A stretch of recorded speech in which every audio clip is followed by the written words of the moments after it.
When you think of murder mysteries, your mind probably jumps to big cities, back alleys, or maybe a farmhouse on a lonely road. But this case didn't happen in a city or even near a town. It happened in the dead of winter on a frozen patch of forest in Central Oregon.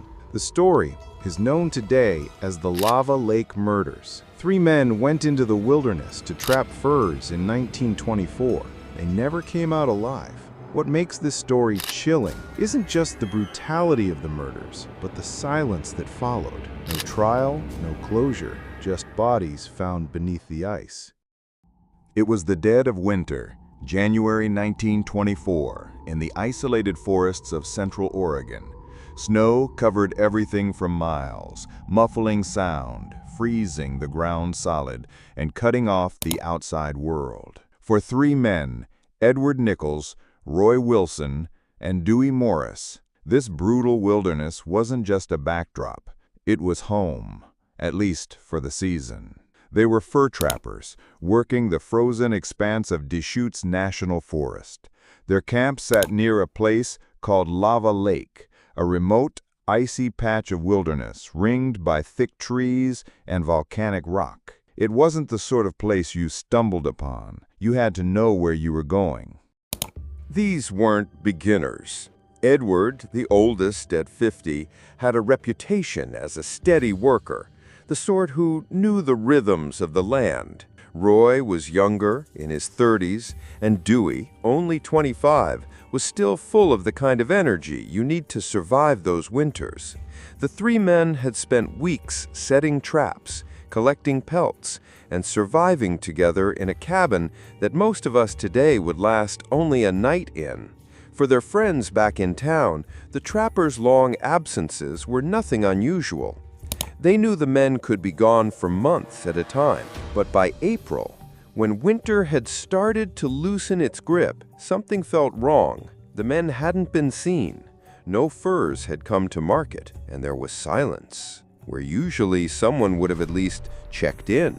Concerned friends finally decided to hike out to Lava Lake and see what was going on. When they arrived, they immediately noticed something disturbing.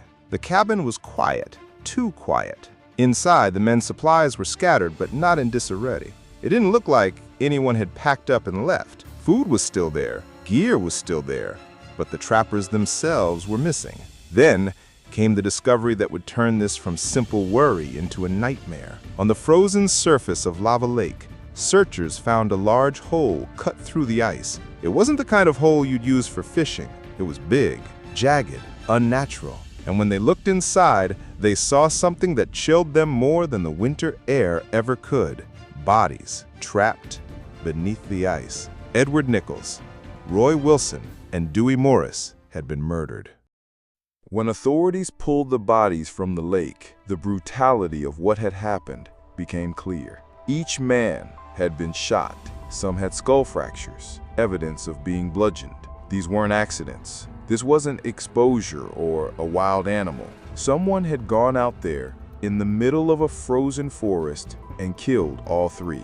Then, in a grim attempt to hide the evidence, dragged their bodies onto the lake, cut a hole, and dumped them beneath the ice. Think about the effort that would take. In sub-zero temperatures, with snow deep enough to swallow a man's boots, a killer had the patience and strength to cut through thick ice, dispose of 3 grown men, and then vanish. Investigators were left with a crime scene that raised more questions than answers. Why these men? Why here? And who in the world would even come out to Lava Lake in the first place?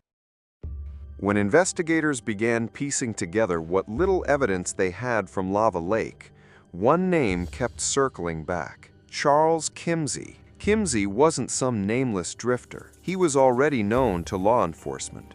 In fact, his reputation followed him across Oregon. Before the Lava Lake murders, Kimsey had been accused of a string of violent acts. The most notable was his connection to the 1915 armed robbery of a stagecoach near Bend. In that case, the driver was kidnapped, assaulted, and left tied up in the cold. Kimsey was eventually caught and sent to prison. But after serving his time, he drifted right back into the life of a hard-edged, dangerous man. By the 1920s, Kimsey had a reputation as someone you didn't trust in the woods. He was said to have a temper, and some described him as a loner who preferred intimidation over company. To authorities, he looked like the type who could commit a triple murder without hesitation. The suspicion grew stronger because of his connection to the trappers themselves. While not close friends, Kimsey had crossed paths with Nichols, Wilson, and Morris in the tight-knit world of Central Oregon trapping. Rumors suggested there had been bad blood, arguments over territory, fur prices, and money. In a business where lines were blurred and tempers ran hot, disputes weren't unusual. But this time, the tension may have escalated further. Investigators believed Kimsey had motive, jealousy, or revenge. He also had means. He was known to carry weapons and wasn't shy about using them. And most importantly, he had opportunity. Witnesses placed him in the general area during the season the trappers were killed. That was enough to make him the prime suspect. But here's where things fell apart. Despite suspicion, police never had hard evidence. The bodies had been under the ice too long, wiping away traces that could have linked Kimsey directly to the crime. No murder weapon was ever recovered. No witnesses saw him commit the act. And for all his violent past, suspicion alone wasn't enough to convict the man of triple homicide in 1924. So Kimsey walked free. The frustration among investigators must have been palpable. They were convinced they had their man, but the law demands proof. Without it, they could only watch as Kimsey faded back into the background, his name tied forever to a crime that would never see resolution. Over the years, a few theories have floated around. Robbery gone wrong. The trappers' pelts were valuable, but when the cabin was checked, not everything was missing. If robbery was the motive, why leave anything behind? Personal conflict. Living in close quarters for months, tempers can flare. Could the men have turned on each other? Maybe. But that doesn't explain how all three ended up under the ice. Someone had to be left alive to dispose of the bodies. A familiar killer. This theory makes the most sense to me. Whoever did this wasn't a stranger wandering through. They had a reason to approach the cabin. Maybe the trappers even trusted them, at least for a moment, before everything turned deadly. For the families of Edward Nichols, Roy Wilson, and Dewey Morris, the murders left a hole that never closed. Back in 1924, news spread quickly through Central Oregon. The discovery of 3 men beneath the ice shocked the region. Not just because of the violence, but because of where it happened. This wasn't Portland or Salem. This was wilderness, a place people thought of as untouched, and in small communities where everyone knew someone who trapped or logged or lived by the forest. The story hit close to home. If 3 hard-working men could be killed out there, and their killer never found, then no one was safe, not even in the isolation of the woods. Investigators at the time tried to piece together what they could. The problem was, 1920s forensic work was limited. No DNA, no advanced ballistics, no databases to cross-check suspects. They relied on witness testimony, word of mouth, and physical evidence at the scene. And the scene, buried under ice and snow for weeks, had given up almost nothing. Suspicion swirled around Charles Kimsey, but without proof, the case simply stalled. And as the years dragged on, interest faded. New crimes demanded attention. Old newspapers yellowed, and the Lava Lake murders slipped quietly into the long list of unsolved American mysteries. But for people living near Deschutes National Forest, the story lingered like smoke that never quite clears. Hikers and hunters passed through Lava Lake in the decades after, always aware of what had happened there. Some swore the place felt different still, heavy, as though the trees themselves remembered. Others dismissed that as imagination. Still, the murders became a kind of ghost story in Oregon.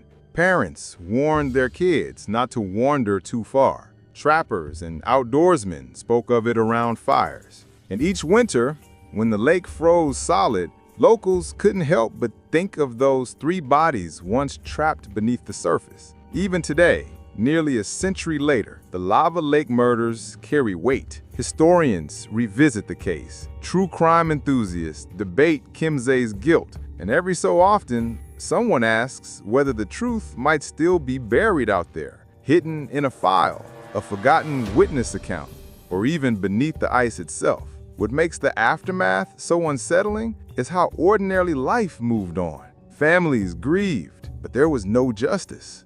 Authorities eventually closed their books, and the man who killed 3 trappers on a frozen Oregon lake walked away without consequence. He might have gone back to town, had a drink, smiled at strangers, and blended back into the world, while his victims remained entombed in silence. When we think of unsolved murders, we often picture big cities and sensational headlines. But the truth is, some of the darkest crimes happen far from anyone's view. That's what makes the Lava Lake murders so haunting. 3 men, confident in their ability to survive one of the harshest winters, were taken out in the one place they thought was safe. Their killer walked away into the snow, leaving 3 bodies beneath the ice and left behind nothing but questions. And here's where my mind keeps circling back. Whoever did this had time. They weren't panicked. They weren't sloppy. They killed 3 men, dragged them across frozen ground, cut through the lake, and vanished. That isn't chance. That's someone with intent.